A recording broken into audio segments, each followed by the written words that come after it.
Eu pensei em fazer uma pegadinha, mas eu vou bagunçar a cabeça de vocês. Qual é o número da mensagem da série de hoje, hein? Eu perguntei para a Brenda falou, já me perdi aqui na sequência toda. É verdade, hoje é a 6ª mensagem. Quem falou 6? A Priscila está contando. Essa é a 6ª mensagem da jornada do apóstolo Paulo, de 7. E o tema dessa mensagem é perseverando na missão.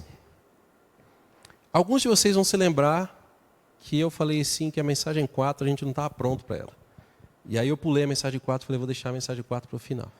Então a mensagem 6 hoje era para ser a mensagem 4. Porque a mensagem 7 é uma mensagem de encerramento da série. Então, deixei a mensagem para agora. E eu refleti muito sobre essa mensagem. Porque, quando eu vi aquela mensagem, eu falei, poxa, Paulo era um apóstolo, Paulo era o cara que dedicou a sua vida para o ministério, para o seu chamado, para a sua missão. E ele sofreu muito por isso. E em meio a todo o sofrimento, em nenhum momento ele desistiu. E naquele momento eu pensei assim, quantos de nós têm de fato sofrido pela missão que Jesus entregou a nós? E eu fiquei pensando assim, eu acho que a gente não tem nada a ver com isso, porque comparar o sofrimento de Paulo com o que a gente vive hoje, a gente é a cerejinha em cima do bolo. Nosso chamado cristão hoje parece que virou gourmet. A gente está na melhor fase. E é difícil a gente olhar para o que Paulo sofreu e fazer uma comparação com o nosso dia. Mas eu entendi, refletindo nessa semana, que é exatamente isso que a gente precisa refletir sobre a vida de Paulo. O contraste entre alguém que dedicou a sua vida em meio às dificuldades, em meio à perseguição, em meio a sofrimentos, com o privilégio que a gente tem hoje de não sofrer nada disso. E a atitude que a gente precisa ter em relação a isso. Se ele, com todo esse sofrimento, com toda essa perseguição, ainda assim ele não desistiu e perseverou. Quanto mais nós, que não temos toda essa dificuldade. Temos muitas facilidades, mas acabamos nos acomodando com isso. Então o maior ponto da reflexão de hoje seria esse contraste entre a realidade de Paulo e a nossa realidade. O texto que a gente vai ler hoje está em 2 Coríntios, capítulo 11. A gente vai ler o 23 ao 28.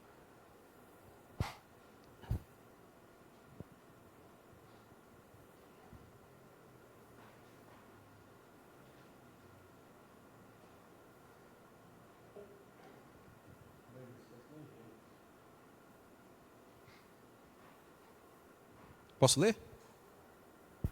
A Brenda está me sabotando aqui. Lembra um dia que eu falei que ia tirar os versículos do telão? Acho que eu vou tirar de novo, hein? Eu estava falando com o Valentim ontem. A gente tem que ter as Bíblias para a gente ler. A gente bloqueia o sinal do Wi-Fi, não deixa ninguém acessar o do celular. A gente vai voltar a ler a Bíblia de novo. Eu vou ler aqui para vocês, tá? Depois eu explico o contexto de quando Paulo disse isso, porque eu cortei um pedaço do texto todo. Mas eu peguei a parte que importa para aquilo que a gente vai falar. São servos de Cristo? Estou fora de mim para falar dessa forma. Eu ainda mais. Trabalhei muito mais, fui preso mais vezes, fui açoitado severamente e exposto à morte repetidas vezes. 5 vezes recebi dos judeus 39 açoites. 3 vezes fui espancado com varas, 1 vez apedrejado, 3 vezes sofri naufrágio, passei uma noite e um dia exposto à fúria do mar. Estive continuamente viajando de uma parte para outra, enfrentei perigos nos rios, perigos de assaltantes, perigos nos meus compatriotas, perigos dos gentios, perigos na cidade, perigos no deserto, perigos no mar, perigos dos falsos irmãos. Trabalhei arduamente, muitas vezes fiquei sem dormir, passei fome e sede, muitas vezes fiquei em jejum, suportei frio e nudez.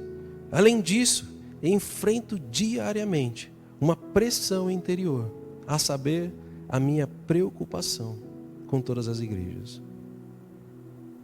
Eu confesso que quando eu li esse texto, da outra vez que eu ia ministrar ele, eu comecei a chorar. De me colocar na situação de Paulo e ver o quanto ele sofreu por amor a Cristo. E foi ali que eu pensei, a gente não está preparado para esse tipo de vida.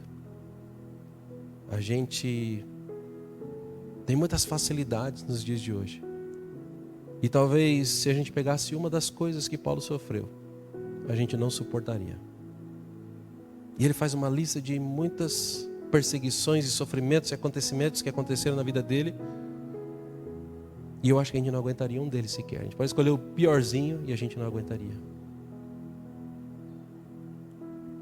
Sabe quando ele fala aqui que ele foi repetidas, ele falou 5 vezes recebi o castigo dos judeus de 39 açoites. 39 açoites era a pena máxima dos açoites daquele tempo. Ninguém poderia, por lei ali, receber 40 açoites. 39 era o limite permitido para castigar alguém. Era o castigo mais severo que eles poderiam receber. Só teve uma pessoa, talvez na história, que recebeu mais de 39 açoites, que foi o Senhor Jesus. Porque quando ele estava lá, os romanos foram tomados de uma ira, e eles não tiveram limite da contagem da quantidade de açoites que eles poderiam dar. E eu imagino que Jesus ficou sendo açoitado por horas e horas, até que eles cansassem e não tivessem mais força física para açoitá-lo.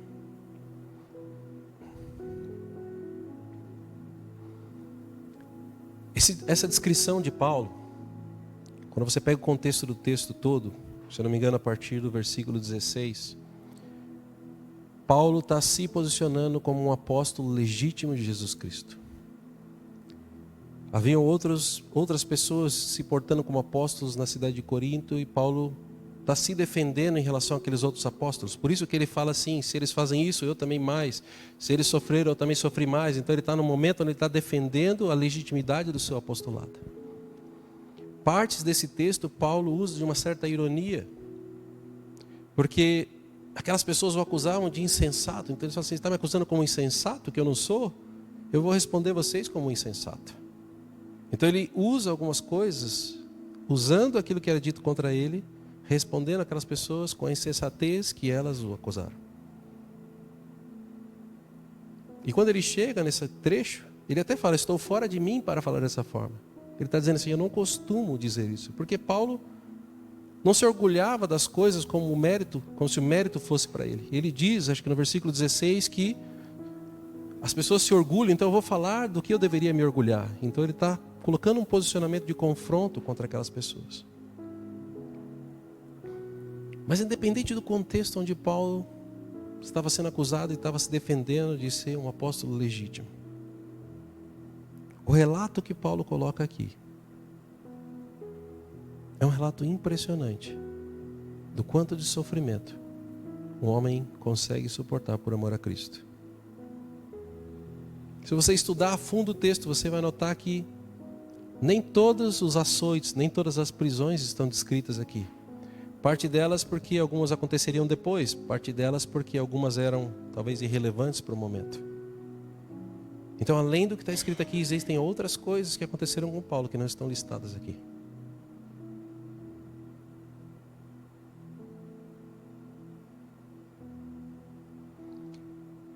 Mas o que é mais impressionante é que, além das dificuldades, além das coisas que ele lista, ele ainda reforça que o Senhor o sustentou em cada momento, que o Senhor o supriu, que o Senhor o manteve, e ele não perdeu a esperança e a fé na promessa que Deus tinha sobre a sua vida, no chamado que recaía sobre a sua vida. A gente está falando sobre perseverança, e a perseverança precisa ser um valor essencial na vida de um cristão. A gente vê na vida de Paulo que ele era talvez um exemplo de uma resiliência, de uma perseverança que era mais espiritual do que natural. Ao contrário do que muitas vezes a gente imagina, existe um esforço que precisa ser feito, existe algumas vezes um sacrifício que precisa ser feito para que o Evangelho seja pregado, para que o Evangelho se expanda. As coisas não vão acontecer naturalmente, precisa de um esforço, uma dedicação da nossa parte. E o que Paulo está mostrando é exatamente isso. Para ele pregar o Evangelho, levar a mensagem que foi confiada a ele, era tão importante que esses sofrimentos que ele passou se tornaram coisas pequenas.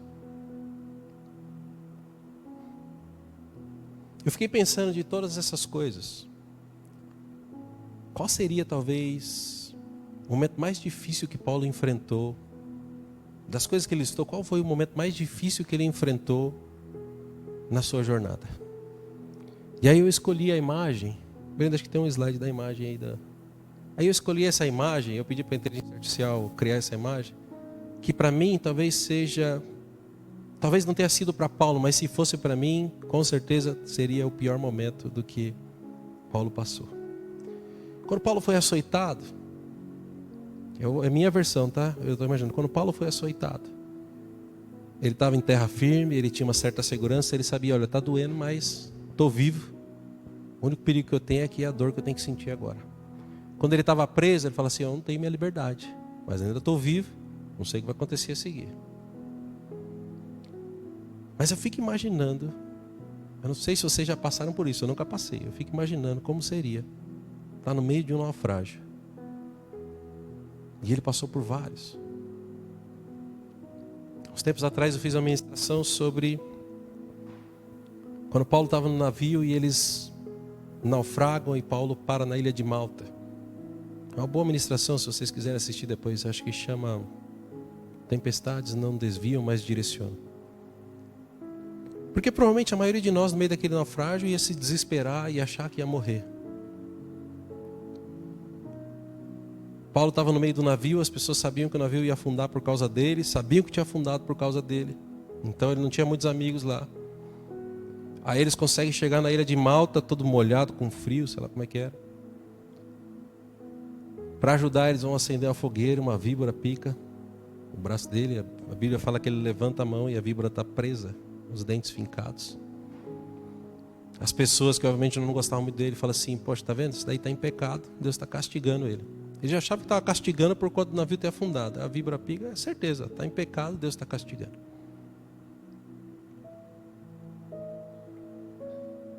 Ainda assim, Paulo se manteve firme no seu chamado e o desfecho, se você assistir essa ministração, você vai ver o desfecho desse naufrágio. É Paulo orando e curando todas as pessoas que estavam naquela ilha. A Bíblia fala que todos os enfermos daquela ilha foram curados. Por conta desse naufrágio, por conta desse homem que diante das dificuldades não desistiu do seu chamado.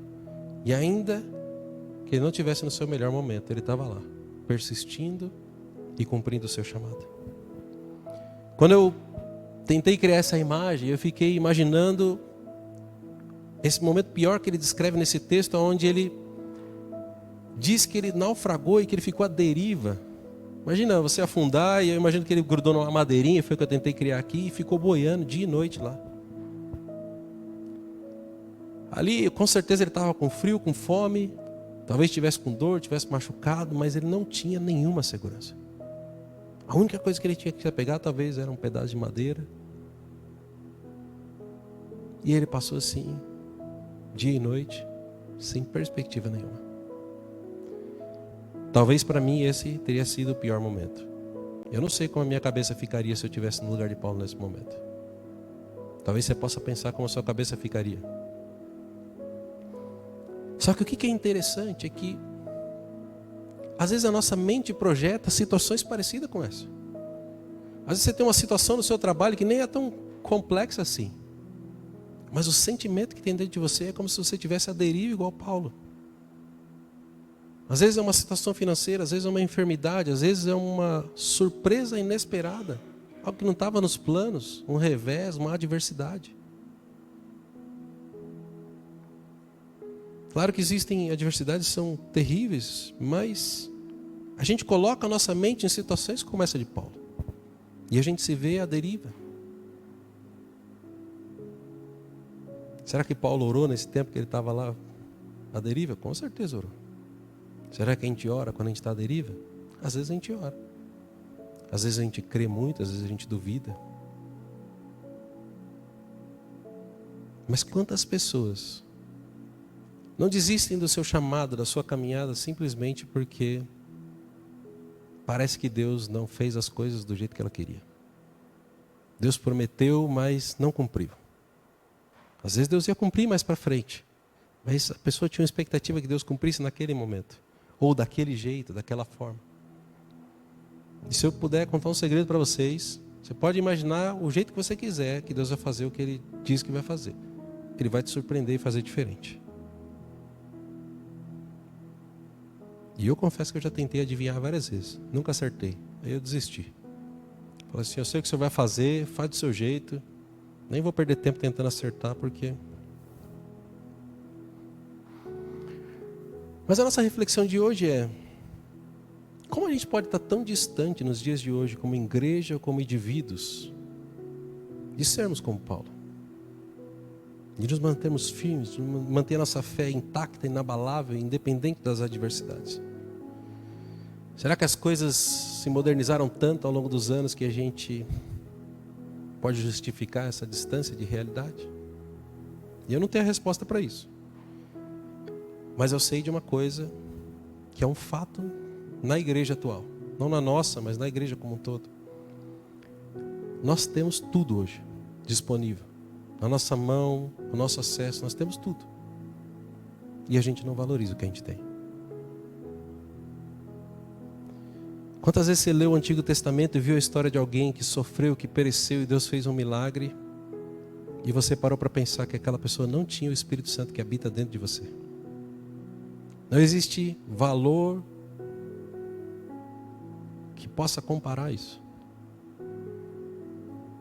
Mas muitas vezes a gente tem o Espírito Santo dentro da gente e a gente faz pouco caso dele. Porque a gente está preocupado com o trabalho, com as finanças, com uma série de coisas, e a gente não reconhece o privilégio que a gente tem de ter o Espírito Santo conosco.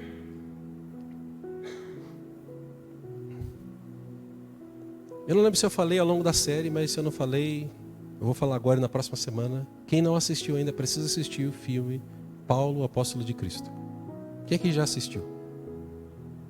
Poucas pessoas assistiram. Paulo, Apóstolo de Cristo. Eu não sei se tem no Netflix ou no Prime, alguma dessas plataformas tem. O que mais me chamou a atenção nesse filme? E assim, eu não sou muita referência porque eu normalmente choro muito, então eu chorei bastante. Então eu acho que vocês vão chorar também. Talvez vocês não chorem, vocês me contam. Eu não sou referência porque eu choro bastante. Mas eu chorei muito no filme. Porque para mim o filme relata, a coisa mais importante, relata a história de Paulo, relata as coisas como eram na época de Paulo, mas mostra como era difícil pregar o evangelho naquela época, como existia perseguição, como eram cruéis os romanos com aqueles que pregavam o evangelho. Sabe essa realidade que Paulo vivia, que a gente está tão distante hoje e não valoriza? Você vai encontrar isso naquele filme. E também vai encontrar esse mesmo Paulo que a gente tem pregado, perseverante e firme, cumprindo o seu chamado. Mas ali você vai ter uma ideia da diferença da realidade que eles viviam e da nossa. Sabe, existem países onde os cristãos são perseguidos. Existem países onde uma comunidade que tem que se encontrar escondido só tem uma Bíblia. Imagina, várias famílias, eles só têm uma Bíblia. Eu vi a história de um país onde eles revezam. As famílias revezam e cada família pode ficar com a Bíblia uma semana. Então eles têm uma Bíblia que eles vão trocando de família em família e a família festeja no dia que a Bíblia chega na casa deles, porque eles vão ficar uma semana lendo aquela Bíblia. E aí eles, ao final daquela semana, eles têm que entregar a Bíblia porque uma outra família está esperando. Sabe quantas vezes no ano eles recebem a Bíblia para ler? Uma vez. Uma vez por ano eles recebem uma Bíblia na casa deles para ler. Eles não têm Bíblia no celular, o único acesso que eles têm à Bíblia é esse. E eles ficam aguardando ansiosamente para que naquela semana eles possam consumir aquilo, aprender mais com aquela Bíblia. Existem outros lugares onde eles têm uma Bíblia e eles dividem as páginas da Bíblia entre as famílias. Cada família recebe um trecho e eles vão trocando para que eles possam ler constantemente, mas eles só recebem um trecho, uma página da Bíblia. Só que hoje a nossa realidade é um pouco diferente. Está um baita de um calor lá fora, a gente tem um ar-condicionado que parece que nem está vencendo hoje, tanto quente está. Mas a gente tem um ar-condicionado aqui hoje. Você acha que Paulo tinha ar-condicionado na prisão que ele escrevia as cartas? A gente tem uma cadeira que tem uma coisinha fofinha aqui. Você acha que Paulo tinha um acolchoado na cadeira para ele sentar? Enquanto a gente vê essas famílias dividindo a Bíblia, muitos de nós têm Bíblias guardadas dentro de casa que não são nem abertas mais. Talvez isso sirva para algum de vocês, mas isso vale para a igreja como um todo. As pessoas não têm mais o desejo de aprender a palavra de Deus como antes. Elas têm tudo, mas elas não aproveitam o privilégio que elas têm. Eu me lembro quando a gente abriu a igreja. Talvez a Brenda e o Samuel são os mais antigos, eles vão lembrar. A gente abriu a igreja e não tinha palco, a gente só tinha as cadeiras, 2 microfones, não tinha teclado, não tinha nada de instrumento, tinha as caixas de som e o Samuel trazia um teclado. Era tudo que a gente tinha. Era bem vazio aqui, sabe? Aí tinha uma webcam que ficava filmando aqui na primeira fileira. E eu olhava para a igreja naquele começo e pensava assim, poxa, essa igreja aqui está muito simples. Falta muita coisa para essa igreja. Porque, poxa, no dia seguinte não tem nenhuma câmera melhor para filmar. E eu pensava essas coisas. E aí naquela época eu lembro que eu estava conversando com um amigo. E ele falou assim, esse final de semana eu tive uma experiência incrível. Um pastor que me discipulou muitos anos atrás me levou para acompanhá-lo numa ministração numa igreja. E ele falou assim, olha as fotos da igreja como era. E eu olhei as fotos e comecei a chorar. Porque a realidade que eu vi aqui era de algo que estava incompleto, que estava faltando, que estava ruim. Só que aquela igreja que ele foi era pequenininha. Talvez ela fosse metade daqui, não era tão pequena assim, era metade daqui. Só que as paredes eram de barro, o teto era de palha, os bancos eram os tocos de madeira que as pessoas sentavam. E o púlpito era um toco maior, talvez uns 2 tocos um em cima do outro. Era a coisa mais rústica e mais simples que eu nem sabia que existia igreja desse jeito, para ser sincero. Eu imaginava, mas a gente está tanto tempo numa versão mais gourmet da igreja que a gente não sabe que existe igreja assim. E eu lembro que eu fiquei feliz, porque eu vi uma senhorinha lá, que devia, sei lá, ter os seus 70 e poucos anos, louvando e adorando o Senhor. No banquinho simples de toco, na igrejinha de parede de barro. Mas aquela mulher estava sentindo a presença de Jesus da mesma forma que ela sentiria se a igreja fosse diferente. Às vezes a gente se acomoda com as coisas que são facilidades e deixa a essência de lado. Parece que eu já ministrei muito, né? E era só a introdução. Agora vou ter que correr no resto para a gente... Mas eu separei 3 pontos sobre esse texto. E eu vou tentar não perder muito tempo com cada um deles, porque eu já cobri uma parte na introdução. Mas o primeiro ponto é perseverando em meio às dificuldades. Paulo começa o texto listando inúmeras dificuldades que ele enfrentou no ministério. Açoites, prisões, perigos de morte. O desafio de Paulo era físico, era emocional. Mas ainda assim ele usava tudo isso para demonstrar que ele confiava no poder de Deus e no chamado que ele tinha sobre a sua vida. Sabe quando a gente enfrenta dificuldades? Eu sei que alguns de vocês estão passando por momentos difíceis. Coisas que a gente não tem como resolver, coisas que a gente não tem como enfrentar, que a nossa capacidade chegou no limite. São nessas horas que a gente precisa confiar no poder de Deus para isso. E persistir, continuar. A gente não pode desistir da caminhada simplesmente porque surgiram dificuldades ou adversidades. Às vezes eu converso com as pessoas que conhecem muito da Bíblia. E talvez, eu não sei se tem alguma coisa errada comigo com as pessoas, mas parece que elas esquecem que Jesus disse, no mundo tereis aflições. E você tem que se alegrar quando alguém te perseguir por minha causa.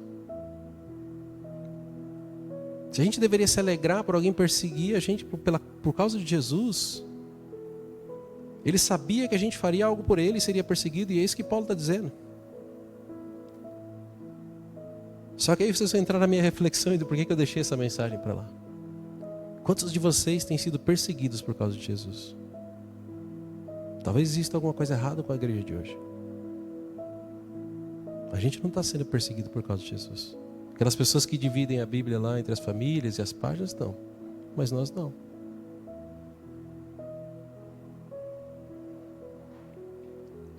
Quando a gente olha para o fruto do Espírito, Não aparece a palavra perseverança, eu não sei se aparece alguma tradução.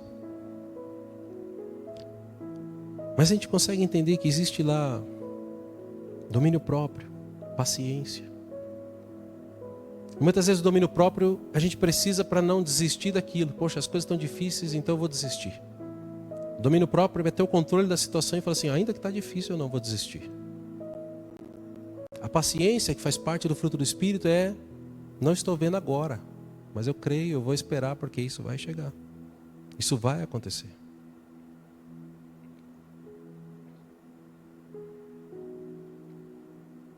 Em Romanos capítulo 5, versículos 3 e 5 diz: e não somente isso, mas também nos gloriamos nas tribulações.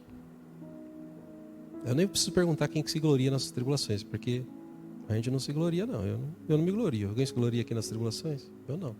Mas Paulo está dizendo que a gente se gloria nas tribulações. Nos gloriamos nas tribulações, sabendo que a tribulação produz perseverança. E a perseverança, experiência. E a experiência, esperança.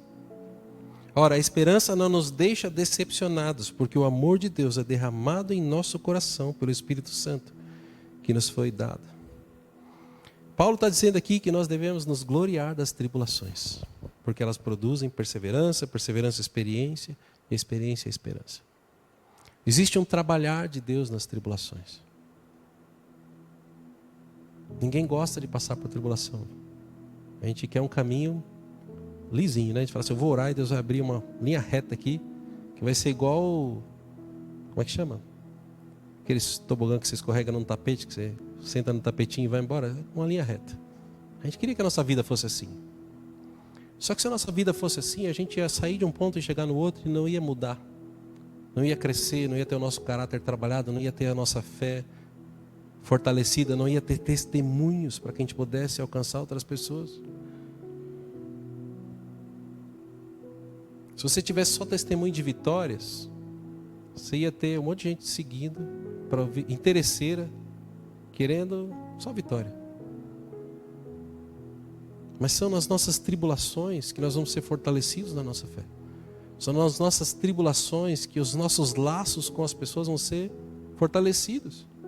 Porque muitas vezes você não vai ter forças para seguir, forças para andar, mas o seu irmão do lado vai te ajudar. E vai ter situações onde ele não vai conseguir e você vai ajudá-lo. Laços são fortalecidos, caráteres são construídos e forjados nas tribulações. E não existe uma pessoa que saiu de um momento de tribulação, que não saiu mais forte, que não saiu com mais fé, que não saiu fortalecida daquela situação. Eu sempre falo que existiram situações na minha vida onde eu achei que eu tinha chegado no fundo do poço. Mas eu olho para trás agora e falo assim que eu aguentava mais, né? Podia cavar mais um pouco, que eu, olhando de fora, na hora que eu estava lá, era o fundo do poço. Para mim era terrível. Mas olhando agora, eu falo assim, não, eu aguentava mais ainda. Podia afundar mais um pouco, podia cair uns concretos por cima, não sei, eu aguentava mais. Hoje eu sei que eu aguentava mais, porque eu saí fortalecido disso.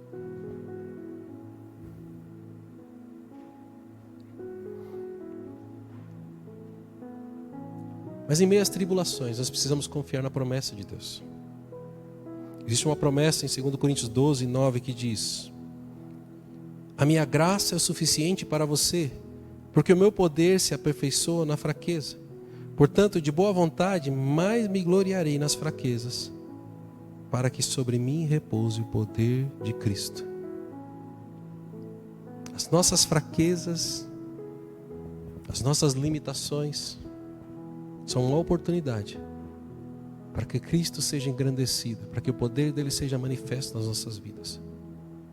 Se nós não tivéssemos dificuldades, limitações, coisas que nós não conseguiríamos resolver, problemas maiores, a gente fala no mundo corporativo, maiores do que a nossa alçada, nós não teríamos uma oportunidade. Jesus intervir, de Jesus fazer um milagre, de Jesus restaurar uma posição financeira, de Jesus realizar uma cura.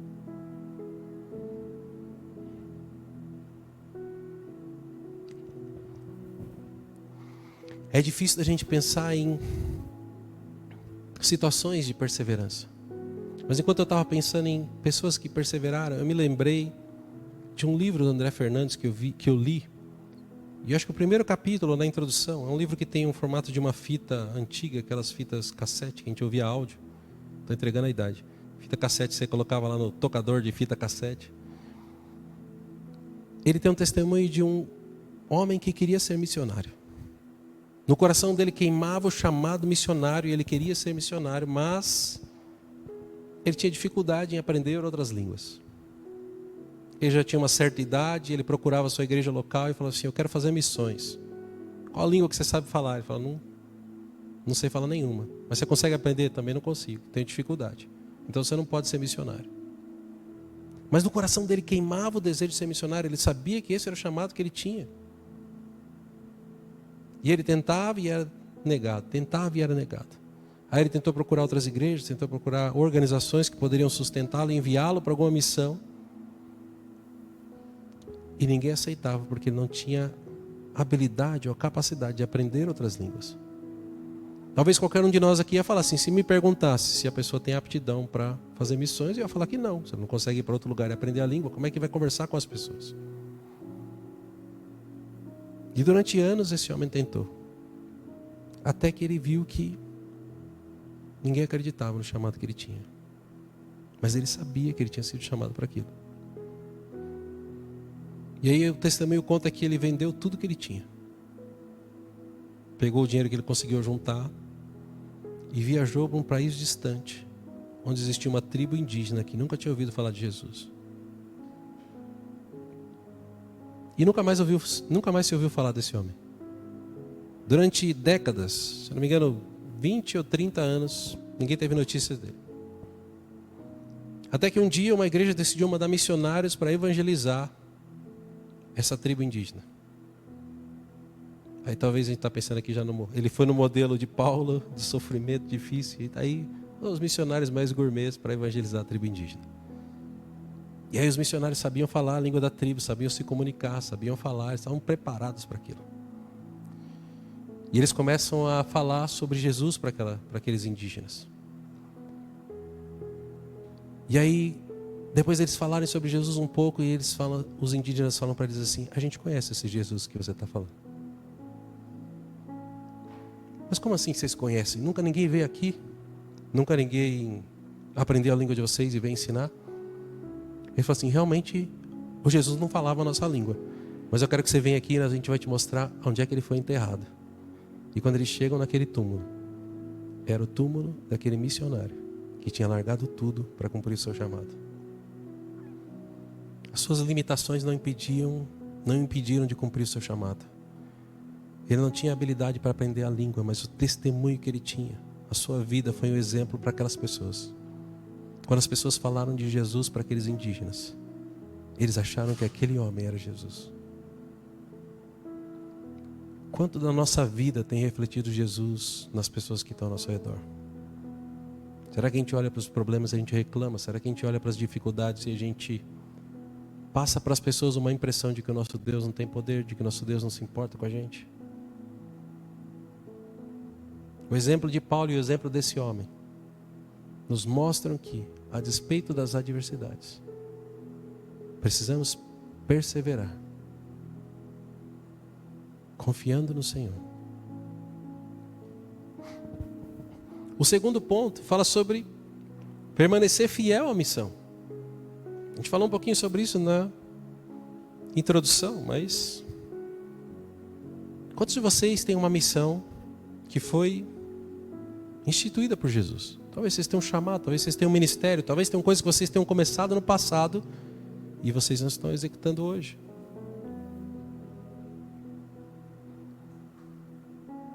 Quando a gente pega tudo que Paulo passou, ele teria mais do que motivos para desistir da sua missão. Mas eu trago aqui para vocês a segunda parte do que Paulo disse. Imagina que Paulo estava executando a sua missão e a gente vai ver os versículos 26 e 27. Ele diz assim: muitas vezes em viagens, em perigos de rios, em perigos de assaltantes, em perigos da minha raça, em perigos dos gentios, em perigos da cidade, em perigos do deserto, perigos do mar, perigos entre falsos irmãos, em trabalho e fadiga, em vigílias, e muitas vezes com fome e sede, em jejuns, muitas vezes com frio e nudez. Aqui a gente não está falando de perseguição, mas de dificuldade. Paulo está dizendo assim, se Paulo estivesse aqui ministrando para a gente esse texto, ele ia falar assim: Deus tem um chamado para a vida de vocês, Deus tem um propósito, um plano que cada um de vocês precisa executar. Mas vão surgir muitas dificuldades, vão surgir barreiras, obstáculos, você vai ter medo, você vai correr risco, você vai passar fome, você vai passar frio, mas ainda assim você precisa cumprir. Você não pode desistir no meio da sua caminhada. Olha o que eu fiz, olha para o meu exemplo, olha como é que eu persegui o meu propósito, a minha missão.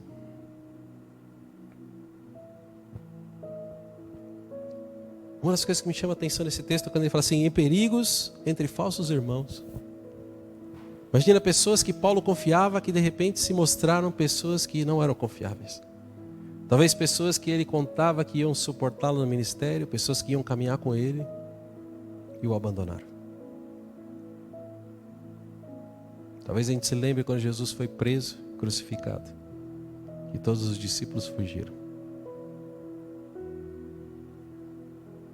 Muitas vezes nós vamos colocar expectativa nas pessoas, de que elas vão caminhar junto, de que elas vão nos ajudar, nos apoiar, nos completar. E elas vão nos frustrar. Elas vão nos abandonar,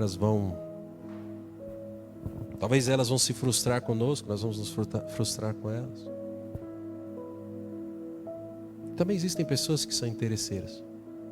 Quando você estiver bem, elas vão estar com você. Quando você não estiver bem, elas não vão estar. Mas o que Paulo está mostrando aqui é que apesar dos perigos, apesar das traições, ele não abandonou a sua missão de pregar o Evangelho. Tudo que se opunha a ele resistia. Mas não deixava de caminhar para aquilo que Deus tinha pedido. Muitas vezes a gente fala que Deus é fiel, mas a gente não é fiel. Paulo está dando um exemplo de fidelidade, cumprindo o seu chamado. A fidelidade é quando a gente olha para a situação e a gente decide dar uma resposta ao chamado que Deus tem para a nossa vida, e não para as circunstâncias que se levantam. É um posicionamento. Você pode olhar para a circunstância e falar assim: não, essa circunstância é a verdade. Ou o chamado de Deus para a sua vida é a verdade. E a gente vê Paulo falando em 2 Timóteo 4, 7 e 8: combati o bom combate, completei a carreira e guardei a fé. Desde agora a coroa da justiça me está guardada, a qual o Senhor, justo juiz, me dará naquele dia. E não somente a mim, mas a todos aqueles que amam a sua vinda. Paulo está falando que ele combateu o bom combate, que ele completou a carreira, o chamado que tinha sobre a vida dele, e guardou a fé. Quantos de nós, muitas vezes, vacilamos na fé? Se alguém perguntar para a gente fala assim: não, eu tenho fé, eu sou igual a Paulo, estou guardando a minha fé. Mas você sabe que a sua fé não é a mesma. Você não ora da mesma forma, você não crê da mesma forma. Você está olhando para as circunstâncias e dando mais poder para elas do que para Deus, do que aquilo que Ele pode fazer.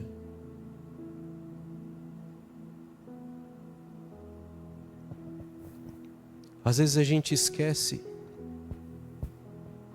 o versículo de Mateus 6,33, que Jesus disse que a gente tem que buscar o reino de Deus em primeiro lugar e todo o resto seria acrescentado. Existem pessoas que interpretam esse texto errado, então assim: eu vou largar tudo e vou só buscar o reino de Deus. E elas acham que buscar o reino de Deus é ficar na igreja 7 dias na semana.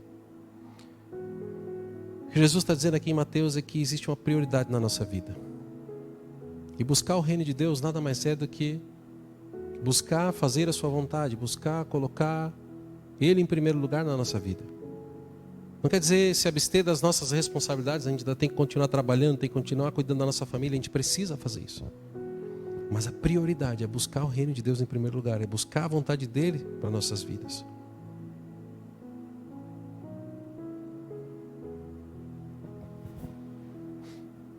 Quantas pessoas, por amor a Cristo, não renunciaram do conforto, não renunciaram das suas vidas simplesmente para obedecer o chamado? Semana passada o Carlos citou um exemplo, que as pessoas entraram no barco e deixaram tudo para trás. para serem escravos e poderem pregar o evangelho para pessoas que não conheciam. Há algum tempo atrás eu ministrei sobre, eu não lembro o tema da mensagem, mas eu falei sobre Hudson Taylor, que foi um missionário na China, que largou tudo que ele tinha para viver no meio dos chineses, como chinês, na cultura, se envolver com tudo. E lá ele criou um projeto chamado Missão para a China e formou muitos missionários. Uma referência de sacrifício por algo que ele acreditava. A pergunta que eu faço para vocês é: o quanto vocês têm renunciado daquilo que mais agrada a vocês por amor a Cristo? Talvez vocês estejam começando a entender o que eu disse, que o contraste entre Paulo e a nossa vida era muito grande. Porque talvez alguns de vocês vão pensar assim: eu não estou renunciando nada. Eu venho aqui, eu sirvo no culto e eu estou recebendo mais do que ofertando. Eu estou vindo aqui, estou sendo abençoado, mas não está me custando nada. Eu não tenho aberto mão de nada da minha vida para Jesus. E eu não sei dizer se você precisa abrir mão de alguma coisa. O que eu estou trazendo para reflexão é que Paulo, os Moraves, Hudson Taylor, aquele missionário que foi ministrar para os índios, todos eles pagaram um preço por um chamado que queimava no coração deles, por amor a Cristo. E me parece que a igreja de hoje não tem mais isso.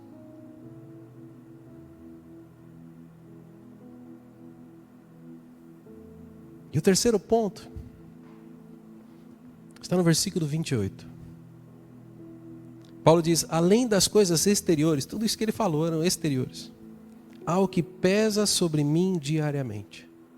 O que eu entendo sobre isso? Eu já vou terminar o versículo aqui. Quando ele diz as coisas exteriores, ele está falando da perseguição, da nudez, dos açoites, da fome, dos perigos. São coisas externas.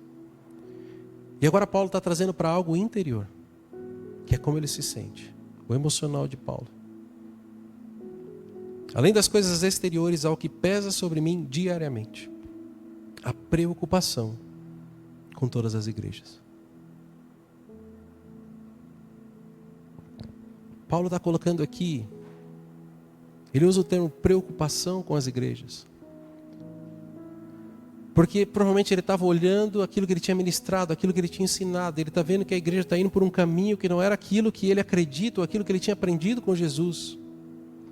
Ainda que as pessoas estivessem motivadas, ainda que elas estivessem acreditando que elas estavam fazendo a coisa certa, Paulo olha para aquelas igrejas e se entristece. Ele sente o peso da responsabilidade de ter iniciado aquelas igrejas, de ter convertido aquelas pessoas, e vendo aquelas pessoas indo por um caminho que não agrada a Jesus. Ele diz que pesava sobre ele diariamente. Imagina uma responsabilidade de alguém que vê alguma coisa errada, sabe que precisa consertar porque a responsabilidade é dele, mas não consegue. E diariamente existe esse peso emocional sobre a vida dele. O que a gente vê aqui na vida de Paulo, quando ele fala isso, é um cuidado pastoral sobre as ovelhas, sobre aquelas pessoas a quem ele, seja que ele alcançou, seja que seus discípulos alcançaram. Quando a gente pensa que Paulo é um imitador de Cristo, talvez a gente possa olhar para o texto de João 10:10 e imaginar Paulo tentando imitar Jesus nesse texto. Eu sou o bom pastor dá a vida pelas ovelhas. O mercenário que não é pastor, a quem as ovelhas não pertencem, vê o lobo chegando, abandona as ovelhas e foge. Então o lobo as arrebata e as dispersa. O mercenário foge porque é mercenário e não se importa com as ovelhas. Se Paulo fosse um mercenário, a situação da igreja não pesaria sobre a sua vida todos os dias.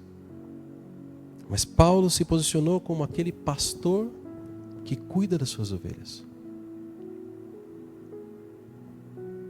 E eu falo para as pessoas, o chamado de pastor não é para qualquer pessoa. Porque qualquer pessoa pode receber o título de pastor ou a posição de pastor. Mas o chamado de pastor é diferente. O chamado de pastor é aquele que se importa com as ovelhas, de que sente a dor das ovelhas, de que protege as ovelhas. E às vezes as pessoas precisam de coisas que não é simplesmente o pastor está ministrando aqui. Às vezes a pessoa precisa de uma oração específica, a pessoa precisa de uma visita, a pessoa precisa de alguma coisa. O pastor precisa estar presente na vida das pessoas. Não existe um pastor que aparece no domingo para ministrar a igreja e depois não tem mais contato com as pessoas.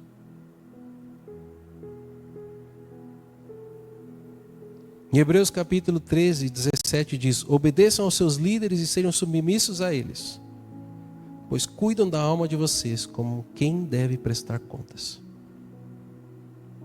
Vocês têm que obedecer os líderes de vocês e ser submissos. Mas não era sobre isso que eu ia falar. Eu queria falar sobre a outra metade. Ele está falando que vocês precisam obedecer os líderes e serem submissos, porque eles têm uma responsabilidade sobre a vida de cada um de vocês. Os pastores entendem que eles têm a responsabilidade. Eles não são mercenários, eles têm uma responsabilidade. E eles cuidam das vidas, porque sabem que vão prestar contas de cada uma das pessoas a quem eles têm cuidado. A gente vê na vida de Paulo esse cuidado. A gente vê na vida de Paulo essa cobrança diária para que a igreja fosse a igreja que Jesus queria que fosse. E talvez eu falei sobre pastores e vocês falam assim: poxa, mas o pastor é só você, eu não sou pastor. Talvez não, talvez tenham pessoas aqui que vão se tornar pastores um dia. Talvez tenham pessoas aqui que têm chamados para liderar outras pessoas. E talvez tenham pessoas que tenham chamado só para serem liderados, e não tem problema. Mas todos vocês são referências para alguma pessoa que os conhece. Eu tenho certeza que se você buscar na sua mente agora, você vai lembrar de alguém que olha para você como uma referência. Talvez você não tenha assumido a responsabilidade como Paulo assumiu, de falar assim: sejam meus imitadores como eu sou de Cristo. Mas tem pessoas que olham para a sua vida e estão te imitando. Se você tiver fé, elas vão aprender com você. Se você murmurar, elas vão aprender com você. Querendo ou não, existe alguém que está aprendendo com você.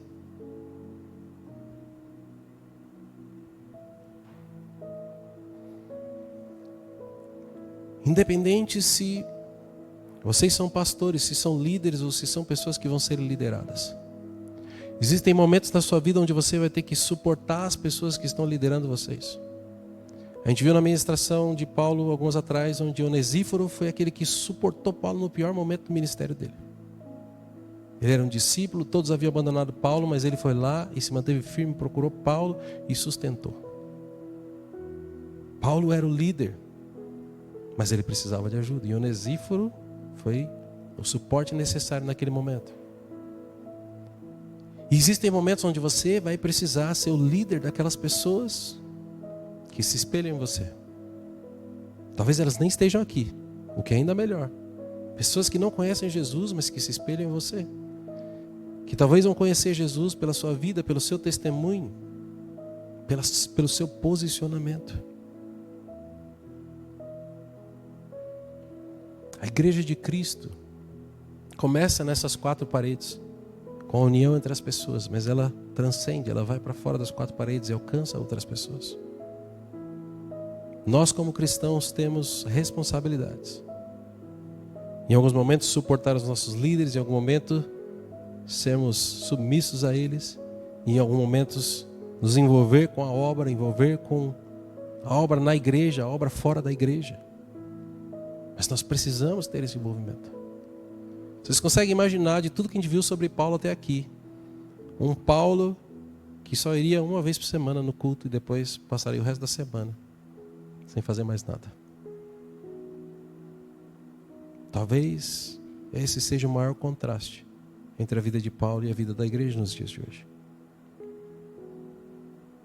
Muitas vezes a gente não sabe o que fazer, muitas vezes a gente não tem o que fazer. E muitas vezes a gente não quer fazer. Existe uma diferença entre falar assim: eu quero servir, eu quero fazer. Existem as pessoas que falam que querem fazer, existem as pessoas que fazem sem falar. Ainda que ninguém falasse nada para Paulo, ele iria fazer. Porque o chamado que queimava dentro dele, o amor que ele tinha por Jesus, era maior do que qualquer obstáculo. Paulo poderia ter desistido, Paulo poderia ter se cansado, mas ele não parou. Completou a carreira. Completou a corrida. Meu desafio para vocês nesse último ponto é que vocês não deixem a vida passar simplesmente assistindo as coisas acontecerem. Vocês precisam ser protagonistas dessa construção, dessa pregação do Evangelho, da construção da igreja, do posicionamento do reino de Deus nesse mundo. Sabe, quando você assiste um filme, existe o ator principal, a atriz principal e existe os coadjuvantes. Certa vez eu conheci uma pessoa que tinha feito vários filmes. Eu nem sabia que tinha feito filme. Ele era sempre aquele que compunha o quadro no fundo, assim. Mas ele estava lá em todos os filmes, mas ninguém sabia que ele existia lá. Porque ele estava compondo o cenário. Sabe quando você vê um barco, um monte de gente, tem os atores principais, tem as pessoas mexendo lá nas coisas. Ele era aquelas pessoas lá que compunham o cenário. Ele estava no elenco, mas ele compunha o cenário. Vocês não podem ser cristãos que compõem o cenário. Vocês precisam ser cristãos que se posicionam, que assumem o papel principal de aparecer na telinha das pessoas, para influenciá-las. Vocês não precisam de formação teológica, não precisam de conhecimento aprofundado, vocês precisam de decisão e posicionamento.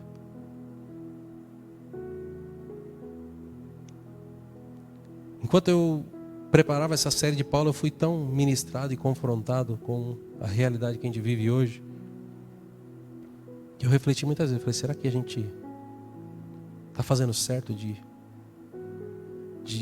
ter uma igreja dessa forma? Será que a gente está fazendo certo? Porque é tão distante da realidade de Paulo.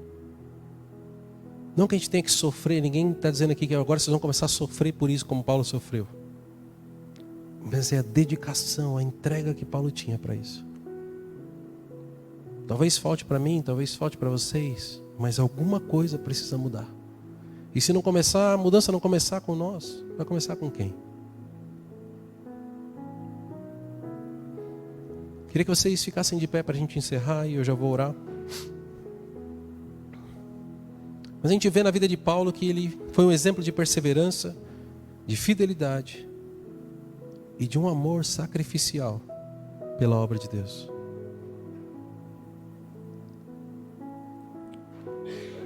Eu falei em alguma ministração que muitos dos ensinamentos e a teologia que a gente tem hoje não existiria se Paulo não tivesse sido o homem que ele foi. Se Paulo tivesse desistido, a maioria dos textos e versículos que a gente leu aqui não existiria. Um deles foi aquele que a gente leu que fala que o poder de Deus se aperfeiçoa nas nossas fraquezas enquanto a gente está ali batalhando no meio das adversidades. E que nós precisamos confiar em Deus em toda e qualquer situação. Principalmente nas difíceis. Principalmente quando não tem mais o que fazer. E eu queria encerrar com um versículo que não é de Paulo. É de Isaías, está em 40:31. Que diz que Deus renova as forças daqueles que esperam nele. Perseverar significa não desistir. E muitas vezes nós queremos desistir. Nós acreditamos que chegamos no limite e que aquilo é o fim. Às vezes a gente olha para o cenário e o cenário diz que é o fim. Mas só Ele pode dizer que é o fim. Só Ele tem a última palavra em toda e qualquer situação. E para Ele reverter uma situação, nem esforço Ele vai fazer. Eu queria que você começasse a refletir agora sobre qual é a situação que aparentemente não tem mais jeito e você vai decidir perseverar até o fim. Que você não vai desistir, que você vai se posicionar e que você vai aguardar a última palavra que vem do Senhor. Talvez você tenha que abrir o seu coração para Ele e falar assim, houve momentos em que eu duvidei. Talvez agora eu não esteja tão certo, a minha fé não esteja tão forte como eu deveria estar. E eu quero te pedir perdão por isso, porque eu quero confiar em Ti. Eu quero confiar em Ti em toda e qualquer situação. Isaías 40:31 diz: mas os que esperam no Senhor renovam as suas forças. Sobem com asas como águias, correm e não se cansam, caminham e não se fatigam. O Senhor está aqui para renovar as nossas forças. O Senhor está aqui para renovar a nossa fé, para que o nosso posicionamento seja correto, para que as palavras contrárias não achem lugar no nosso coração, ou não enfraqueçam a nossa convicção. Queria que você fechasse os seus olhos agora e eu vou orar por isso. E se você sentir que aí no seu lugar você precisa falar com Deus, não tenha vergonha da pessoa que está do seu lado. Porque há algo entre você e Ele. Talvez tenham coisas dentro de você que precisam ser externadas. Você pode falar baixinho se você estiver com vergonha, mas não perca essa oportunidade. Se vocês viram na semana passada, o Carlos veio ministrar e quando ele fez o apelo, eu fui a primeira pessoa a vir aqui na frente. Naquele momento eu não era o pastor da igreja, mas eu era simplesmente alguém que ama Jesus e estava me colocando à disposição dele, como um membro, como um cristão e não como pastor dessa igreja.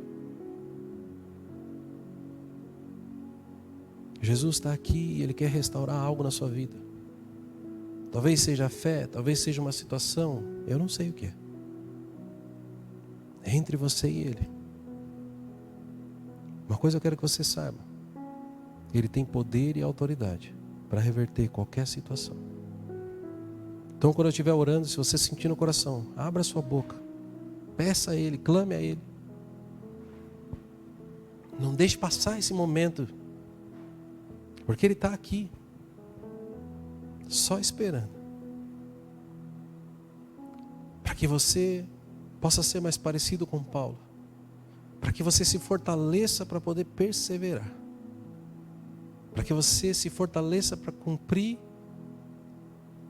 para encerrar a sua corrida, para que você se fortaleça para cumprir o seu chamado, o seu propósito, para vencer as adversidades, para ser aperfeiçoado no meio das adversidades. Senhor, em nome de Jesus, que eu coloco diante de Ti, Senhor, cada um dos Teus filhos e filhas aqui presentes e assistindo pela internet, Senhor.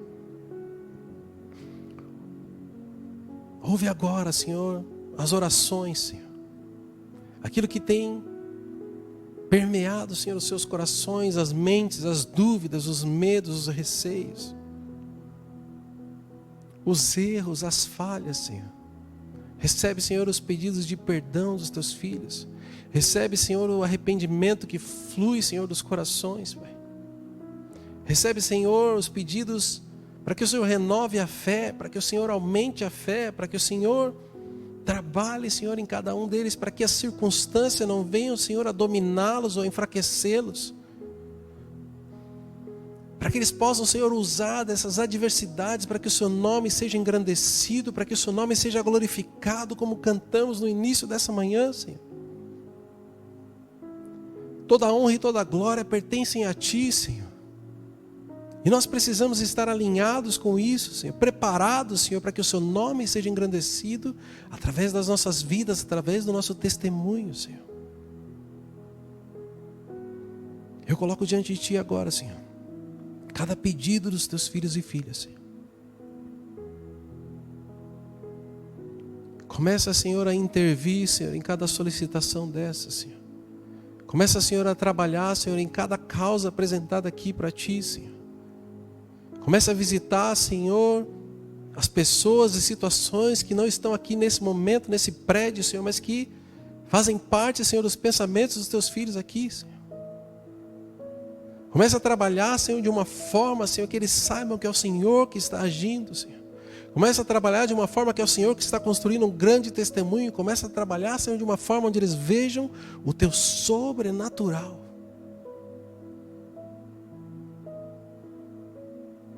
Eu oro agora, Senhor, para que o Senhor derrame, Senhor, uma unção de ousadia, de poder e autoridade, Senhor, para os Teus filhos e filhas. Para que nada possa resisti-los, para que, Senhor, nenhum levante, nenhuma adversidade venha pará-los, ou venha cansá-los, ou venha afastá-los, ou desviá-los, Senhor. mas que eles possam ser fortalecidos cada vez mais, Senhor. Que onde eles puserem as plantas dos seus pés, Senhor, eles possam transformar o ambiente, Senhor. Que eles possam criar, Senhor, uma atmosfera espiritual, Senhor. Que eles possam caminhar como Paulo caminhava e a sua sombra curava os enfermos, Senhor. Senhor, em nome de Jesus, derrama, Senhor, uma nova unção sobre os teus filhos e filhas, Senhor.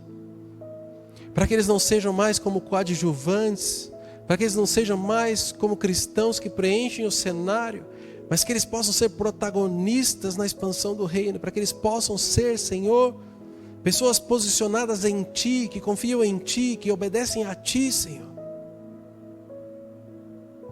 Senhor, em nome de Jesus, Senhor, eu declaro caindo por terra, Senhor, toda a seta lançada pelo maligno, toda a palavra contrária, Senhor, que foi lançada e encontrou lugar nos corações, que seja arrancada agora em nome de Jesus.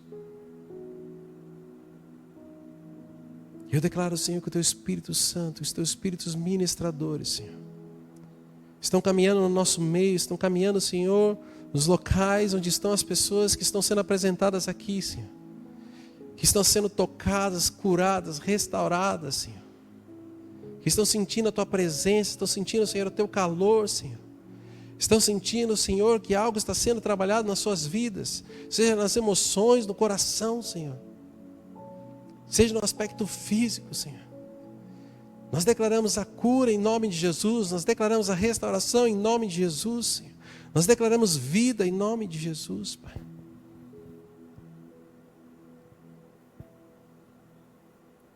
Nós declaramos a libertação, Senhor, de cadeias, de vícios. Nós declaramos caindo por terra, Senhor, todo vício em pornografia, Senhor. Nós declaramos caindo por terra, Senhor, toda prisão criada pelo pecado. Nós ordenamos espírito imundo, bata em retirada em nome de Jesus. Os teus filhos e filhas pertencem a Jesus. E nós pedimos perdão pelos pecados. E nós declaramos fechada, Senhor, toda a brecha, Senhor, criada pelo pecado.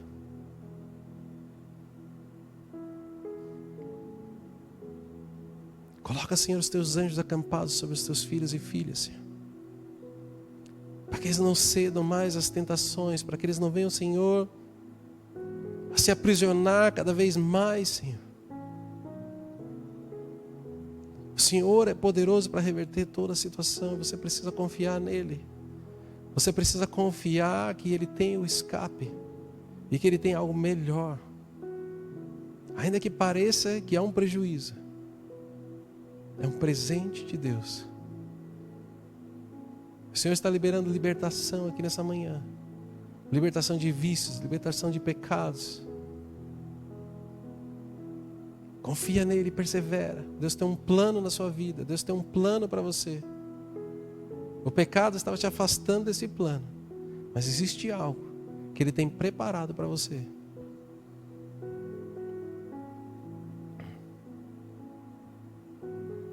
Senhor, eu te agradeço pelo teu cuidado com as nossas vidas, Senhor, com as vidas dos teus filhos, das tuas filhas, Senhor. Só tu tens as palavras de vida eterna, Senhor. Para onde nós poderíamos ir, Senhor? Senhor, eu oro, Pai, para que aquilo que nos afasta da realidade de Paulo, aquilo que nos faz pessoas diferentes desse servo que amava tanto a Ti, a ponto de abrir mão de muitas coisas, Senhor. Se há algo no nosso coração, Senhor, que tem nos impedido de Te agradar como Paulo agradava, Senhor, nós Te pedimos, Senhor, nessa manhã que o Senhor nos mostre, que o Senhor nos ajude, Senhor, a mudar, a resolver, a romper, a nos limpar, a nos purificar, Senhor. Eu declaro caindo por terra, Senhor, todo ensino enganoso que nós recebemos.